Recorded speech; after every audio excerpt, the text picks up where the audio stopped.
Pada sebuah kesempatan, seorang murid bertanya kepada gurunya yang terkenal sangat bijaksana.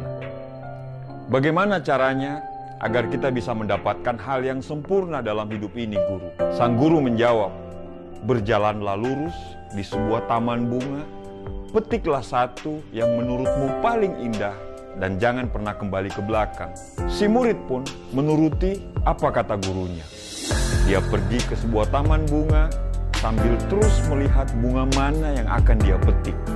Dia terus berjalan dan sampailah dia di ujung dengan tangan yang hampa.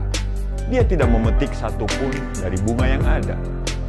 Sang guru bertanya, "Mengapa kamu tidak mendapatkan satu bunga pun?" Dengan nada yang sangat lemah, muridnya menjawab, "Sebenarnya tadi saya sudah menemukan, tapi saya tidak memetiknya. Karena saya berpikir, mungkin di depan nanti pasti akan ada yang lebih indah daripada yang tadi. Namun, ketika sampai di ujung, saya baru sadar bahwa yang saya lihat tadi itulah yang paling indah. Tapi saya tidak bisa untuk kembali ke belakang lagi." Sambil tersenyum, gurunya berkata, "Ya, itulah hidup. Semakin kita mencari kesempurnaan, maka semakin jauh kita untuk bisa mendapatkannya. Karena sejatinya, kesempurnaan yang hakiki tidak pernah ada. Yang ada hanyalah keikhlasan hati kita untuk selalu menerima kekurangan." Dari cerita tadi kita belajar bahwa kalau kita terus mencari kesempurnaan, mungkin kita tidak akan pernah selesai untuk membanding-bandingkan. Tidak ada yang terbaik, karena semua punya kekurangan dan kelebihan. Yang baik adalah yang selalu tumbuh ke arah kebaikan. Yang baik akan terus memperbaiki diri dan siap diperbaiki. Jangan mencari kesempurnaan, jangan mencari orang yang sempurna, tapi sempurnakanlah apa yang sudah ada dalam diri kita. Bagaimana kita bisa mencari yang sempurna, sedangkan kita sendiri tidak sempurna? Saat kamu sibuk untuk terus mencari yang sempurna, maka bersiaplah kamu untuk kehilangan yang terbaik. Lalu, bagaimana kita bisa memilih?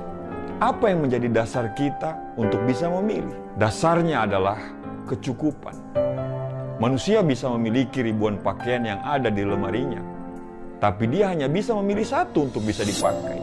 Manusia bisa memiliki ratusan makanan yang ada di meja dia, tapi dia hanya bisa menghabiskan beberapa saja. Intinya adalah perasaan cukup. Jika satu gelas air bisa menghapus dahagamu, maka kamu tidak butuh banyak air yang mungkin hanya akan menenggelamkanmu. Cukup yang akan memberikan kenyamanan.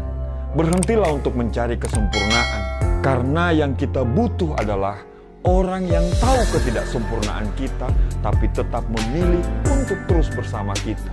Berhentilah untuk mencari yang sempurna, tapi jagalah orang-orang yang selalu menghargai ketidaksempurnaanmu. Sekali lagi, kalau kamu sibuk mencari yang sempurna, maka bersiaplah untuk kehilangan yang terbaik. Hiduplah dalam cukup, karena cukup akan menghadirkan kenyamanan, dan kenyamanan akan mendatangkan kebahagiaan. Terima kasih.